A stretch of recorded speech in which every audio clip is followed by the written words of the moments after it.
Hi, if you need to scan QR codes on the Samsung Galaxy S22 Ultra, then you will need to open camera first, and here on the top of the screen select settings. After that, check whether the scan QR codes feature is enabled here. If it's enabled, then it will light up blue like that.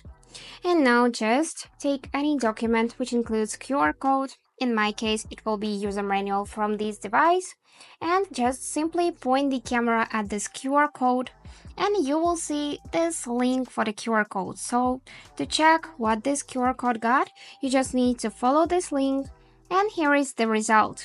Let me show you this once more. So just point the camera and it will automatically find this link. Also, you can tap the arrow and here you can see three options: to open the link, to copy this link, and to share this link. So that's it for today. I hope this video was helpful for you, and thank you for watching.